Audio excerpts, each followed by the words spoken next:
Pick number 10, Minnesota Vikings select J.J. McCarthy. You obviously feel differently about J.J. than I do. I don't necessarily dislike J.J. I don't know if he's all that he's hyped up to be. If you are going to draft J.J. in the first round, though, I don't think there's a better team than the Minnesota Vikings to do it. Justin Jefferson, Jordan Addison, T.J. Hockenson, Aaron Jones, a very good O-line, and Kevin O'Connell.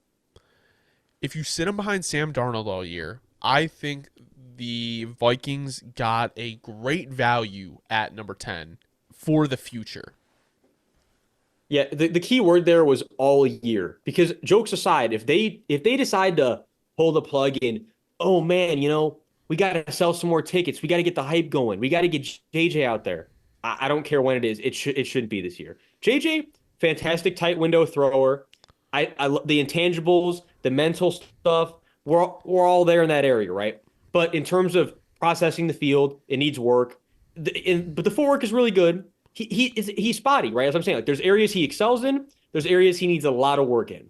You can not shortchange the fact that it's going to take at least a full season, a full off season this year, a full off season next year. You give him that time, I do truly believe you have a potential future. I'm not going to label him as anything. I'm going to say a future productive starter. And that's what I do believe you have in JJ at the floor, as long as you're willing to just give him time. If you throw him into the fire, I do promise it's not going to end pretty. No, I think you would hurt his development a lot. And honestly, because you got to think, the Vikings have Justin Jefferson, who's going to be becoming he will be the highest paid receiver. I don't know what the fuck I'm talking about.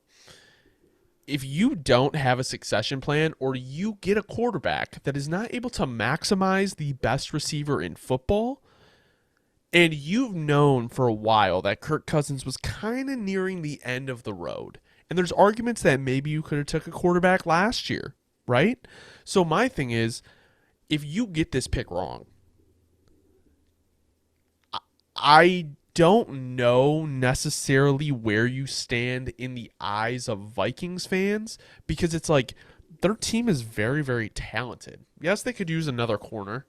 They really could. And we'll talk about their next draft pick later, which I am fucking pissed about in a good way for the Vikings.